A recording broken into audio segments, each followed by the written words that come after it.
Para sederek ingkang tansah dipun tresnani dening Gusti, wilujeng pepanggihan malih kaliyan renungan padinan GKJ Purwantara ing dinten menika Rebo Surya kaping 9 April taun 2000 selangkung.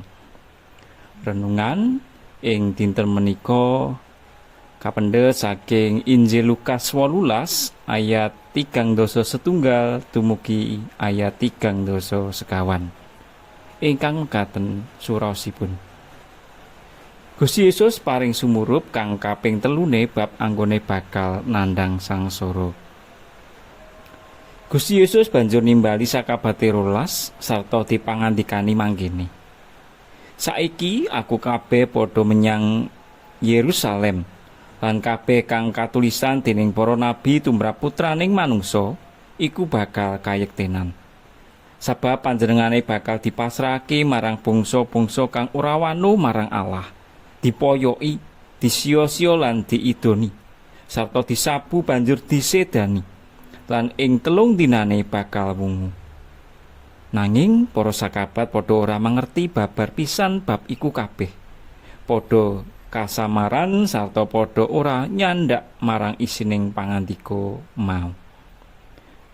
Ingkang rahayu, inggih menika tiyang ingkang tansah mirengaken sabdanipun Gusti dipun raos-raosaken lan dipun estokaken wonten ing sauruting gesangipun. Hosiana. Amin.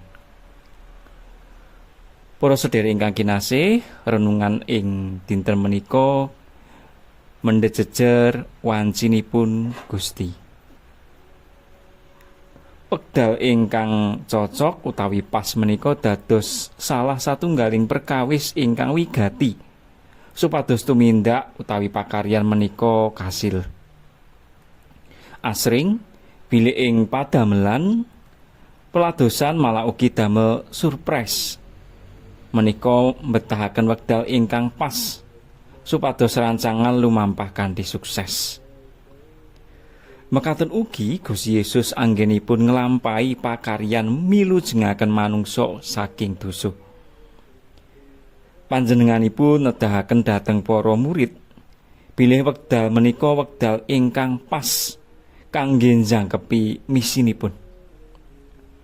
Tumuju dhateng Yerusalem, panjenenganipun badhe nglampahi pakaryan milujengaken jagat saking dosa srana tumindak ingkang boten dipun nyono-nyono.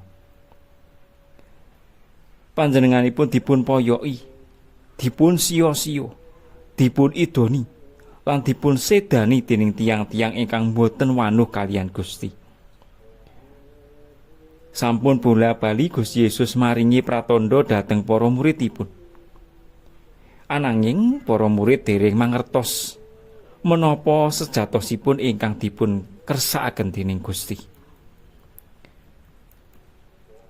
Wonten kekidungan rohani mekaten. Wanci Gusti menika langkung sae nadyan awrat anggen pun mangertosi. Krana pacoba kula tansah pitados wanci Gusti menika langkung sae. Pagesanganipun manungsa boten uwal saking ruwet rentenging gesang. Kadangkala kita boten mangertos sakwetahipun tumrap rancanganipun Gusti. Kita boten mangertos kapan wekdal ingkang pas miturut Gusti. Asring anggen kita ngantu-antu, kita ngraosaken bingung, kuatir, malah wonten ingkang kesuh awit rumaos Gusti boten peduli. Kamangka Gusti nindakaken kersanipun miturut wekdal lan caranipun. Pramila ingkang kita betahaken inggih menika tansah pitados lan setya dumateng Gusti. Tansah ndedonga nyuwun supados Gusti rawuh nedahaken panguwaos lan sih kasetyanipun teman gesang kita kaanyaraken, kapulihaken lan kasantosaaken so saben prasetyanipun jinangkepan ing gesang kita. Boten gumantung sepinten dangunipun wekdal menika ananging fokus dumateng Gusti. Mugi kita tansah bingah ngantu-antu wekdalipun Gusti ingkang sae. Amin. Sumangga kita ndedonga.